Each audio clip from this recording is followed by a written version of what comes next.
cell phones that would like to take pictures, that's awesome. But that being said, please hold on to those items tightly, because if they drop out of this truck, we are unable to stop to retrieve them. Out of respect of the animals, because we are entering into their homes, please do not yell, scream, or anything else to get their attention, because most likely you're just going to scare them instead. And out of respect of the people that are joining you on this journey through the Harambe, please keep your voices down to like inside voices, if in fact you're going to need to carry on a conversation. So that being said, this is the Ituri forest. It has animals that have some kind of camouflage, like the color of their fur, or some kind of striping, in order for them to hide from their predators a little bit better. I will tell you this, I am driving, so it's not always easy for me to see the animals that you see. This one right here in the back, right? This is called an okapi. He has zebra-style pants on, so you might think he's related to the zebra. However, he is related to the giraffe. He has the same skeletal face and the same prehensile tongue. Those animals also have an infrasonic sound that is much lower than a human ear can hear, and that's how they communicate. These guys over here on the left are called bongo, which are the ghosts of the forest, because we hardly ever see them. Both males and females have horns that grow 32 to 36 inches, and they're long and black, and they go backwards. That's so they can get through the underbrush of the forest a little bit more easily.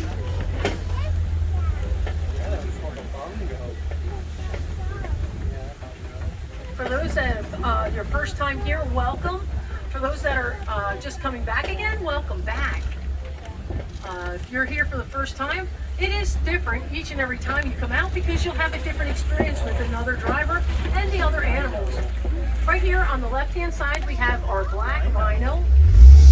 These are the smaller of their species, weighing in at about 3,000 pounds. And they're less social as the white rhinos. This guy right here on the right-hand side, that is a greater kudu. Greater kudus, that's a female. Here's another one.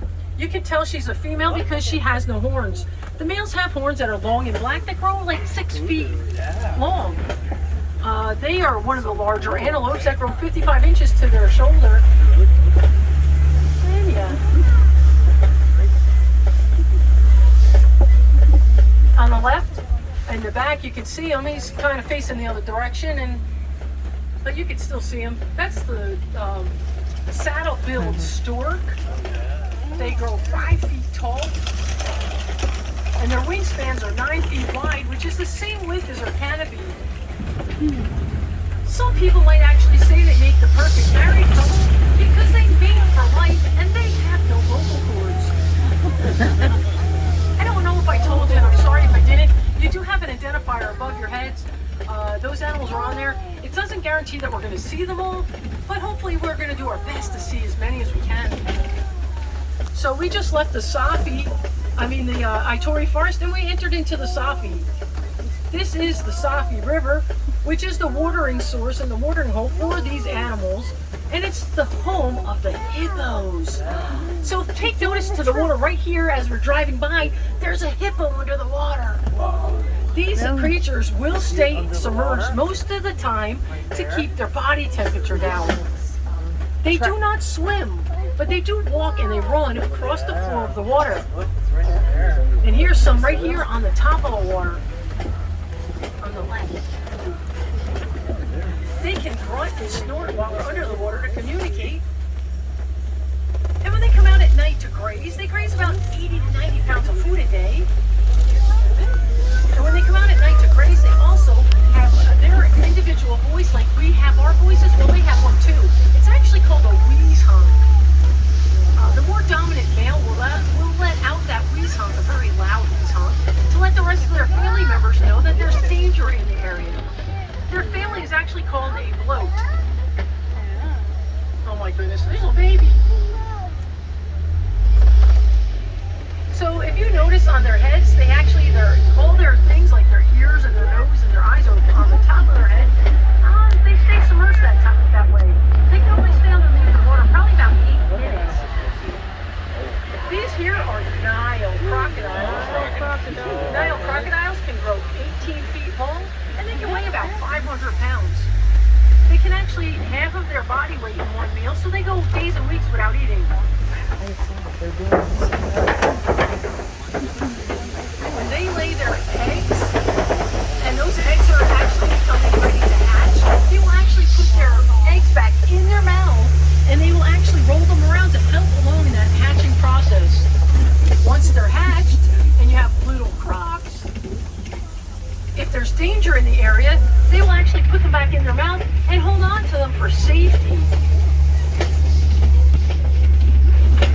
If you would like to see an American crocodile, there's one that lives over in Dino Land.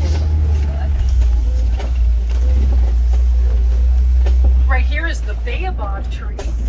They go leafless 9 months out of the year, and they hold up to 30,000 gallons of water inside its trunk. These are the main water source for these animals during a drought. Animals will seek those trees out, chew on their branches to make holes in them, and use it like a straw so they can drink from that tree. Therefore, it is called the tree of life. Now we're leaving out of the Safi and we're going into the Savannah. This is actually the West Savannah. I am going to ask you to please be my eyes. I am driving, so I might not see some of the animals that you're seeing in the outer areas.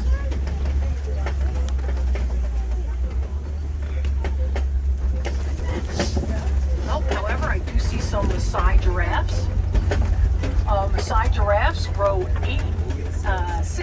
18 to 20 feet tall. They can run up to speeds of 35 miles an hour. For their safety, they will stay sleeping while they're standing up, which is only about 30 minutes out of the day, but they're too vulnerable to predators if in fact they lay down. So therefore, again, they stand sleeping up. Or they sleep standing up. I just thought of that when I said it. I'm like, that didn't make any sense. Anyway, on the left-hand side, look inside the den. You're going to see wild African dogs. These are not related to the domestic dog. They only have 4 toes, and their family is actually called Candid family. And they're also known as painted dogs due to their spots. That's how they tell each other apart. In the back here, we have some sable antelope. These animals have long black horns that are faced backwards. That's to keep predators off their back, and they're actually the emblem of the Harambe Wildlife Reserve because they're the only animals that will protect and defend their whole entire herd from any and all predators. Right next to this giraffe, we have the Hartman's Mountain zebra. You can tell the color of these zebras by the color of their nose. These ones have black noses, therefore they're black zebra with white stripes. Their family members are called a dazzle, which is made of 1 stallion, 2 to 5 female, and they're young. They're very social animals. In order to communicate, you'd think they might sound like a horse with neighing and whining, but they actually have snuffs, chords, and use body language to communicate. These right here are termite mounds. Termite mounds are made of a consistency of saliva, dirt, and dung. They get very hard like concrete after sitting out in the sun all day, and animals will use them as scratching posts. Going back to those giraffes, I told you they sleep standing up, but they also give birth standing up as well. Their calves are 6 feet tall at birth, and they can walk within an hour of birth. Each and every one of those spots are unique to them, and that's how they tell each other apart. Sitting way back in the distance, you see a confusion. A confusion is actually like a family of wildebeest, which means wild beast in Dutch. That's the largest dense herd of animals. The only thing that's the larger dense herd is actually humans.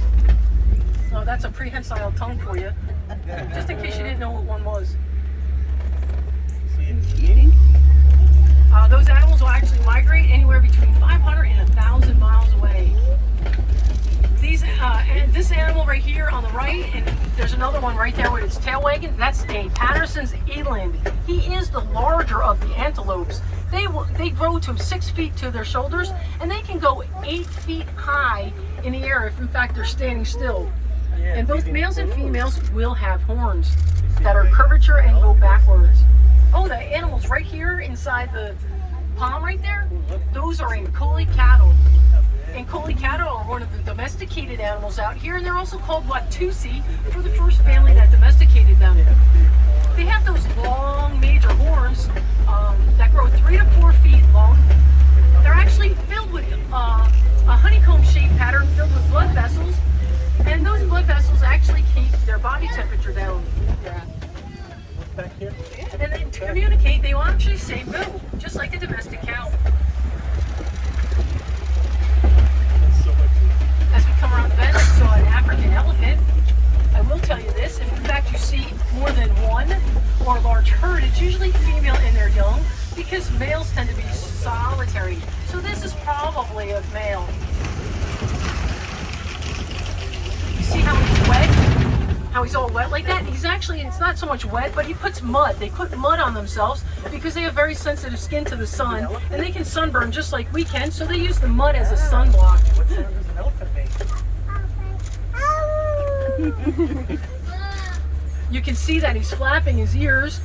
They don't just do that. They actually, those ears produce a very good wind source. So they're keeping their body temperature down. Like they're cooling themselves down a little bit with a little bit of wind. Elephants and mandrills are actually losing their natural habitats due to mining.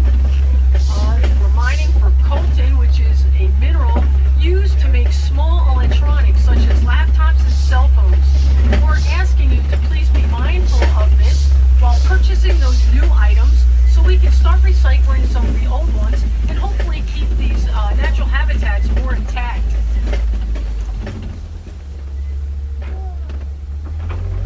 You know, if these guys keep losing their habitats, where are they going to go? How are they going to live? So, yeah. Disney actually has a conservation fund. You can donate to that while you're here in Disney's Animal Kingdom, and Disney will match dollar to dollar whatever you donate. And I'm a firm believer, every little bit helps. So even if you have $1 to donate, well, guess what? Disney's going to donate $1 too, so that makes $2. So every little bit helps. As we come around this bend right here, we do have red clay. Red clay is actually packed with minerals and vitamins that are essential in the elephant's daily diet. So here on the right are tusk marks because elephants do come over to eat the red clay. And we do have some more elephants on the left. Elephants will actually use the dirt. If you ever see them throwing dirt up, it's actually to keep the insects away from them. These animals are pregnant for 22 months. And believe it or not, the great big size that they are, they're actually afraid of bees. Farmers found this out and started building bee fences around their crops so the elephants would stop eating their crops. You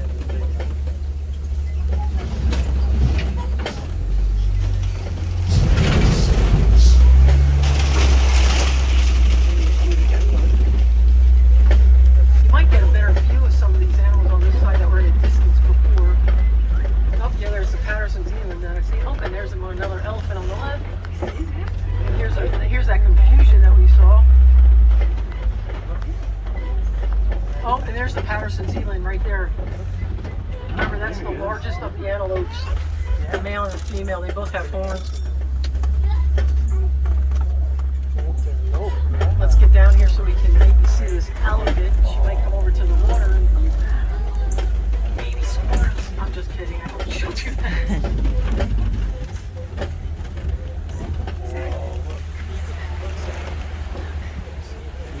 If anybody's actually wanting to meet some of these animals up and close, we do have a separate tour called Caring for the Gentle Giant.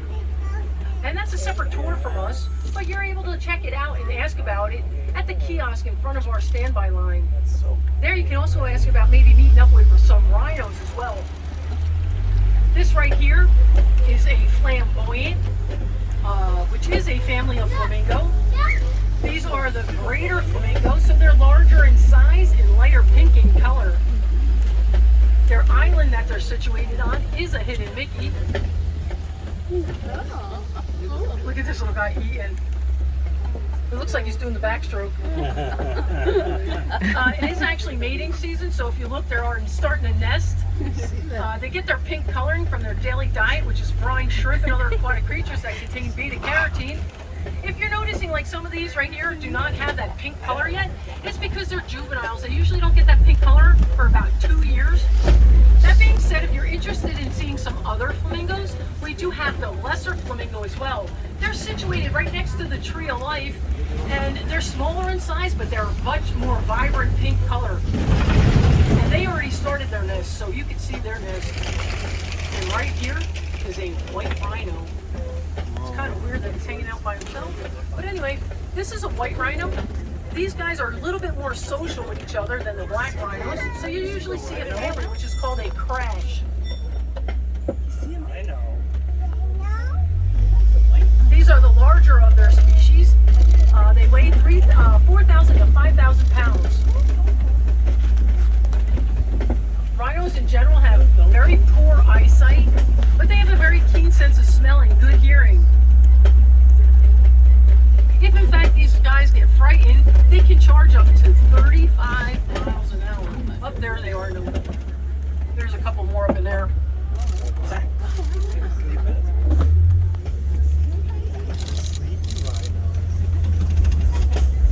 Again, they have no natural predators, but they have a huge major threat called humans. Humans are poaching all these rhinos for their horns, which is made of the same thing as our fingernails called keratin. Right here in the back, way in the back on the left, you see a cheetah.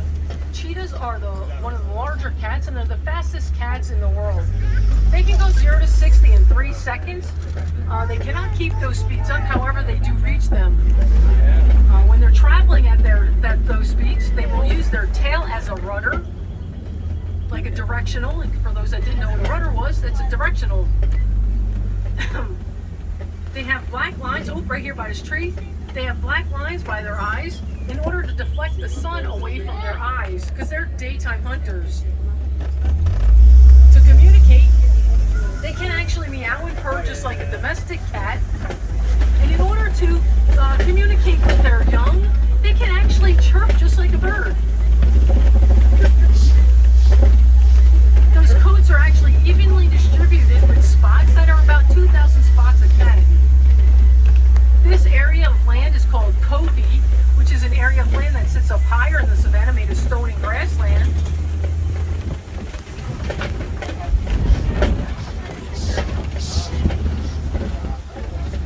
There's the backside of the white rhinos.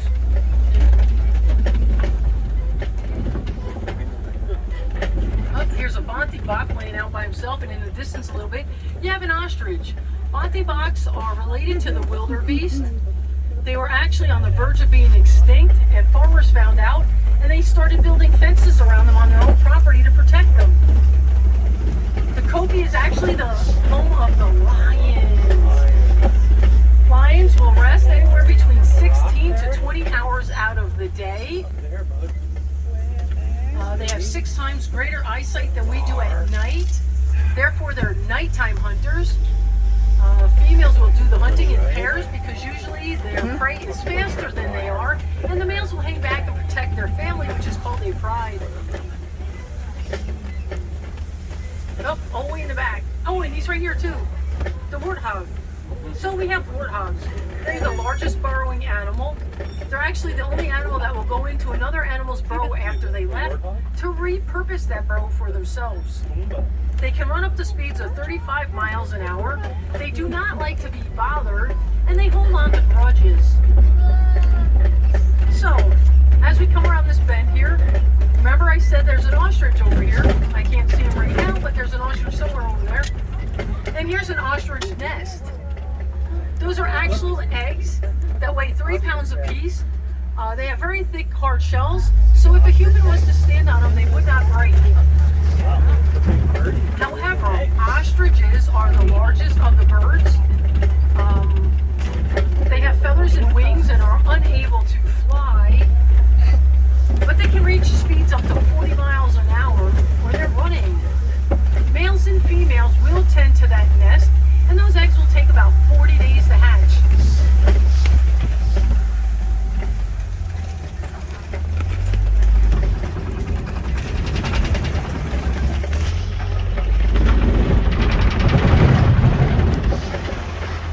the Warden's Post, which is situated at the edge of the reserve, so we can learn, that we can know, we can live next to these animals harmoniously. And it is the home of the Nigerian dwarf goat. As you can tell, they're very social, playful animals. They are the other domesticated animal out here on the reserve. These animals do not like to be wet. If in fact it starts raining, they will all seek cover, and you'll see them all underneath that awning. They do produce a very sweet milk, therefore they're good for the community, not just economically, but nutritionally as well. Well, that is our last animal out on the reserve today. I hope everyone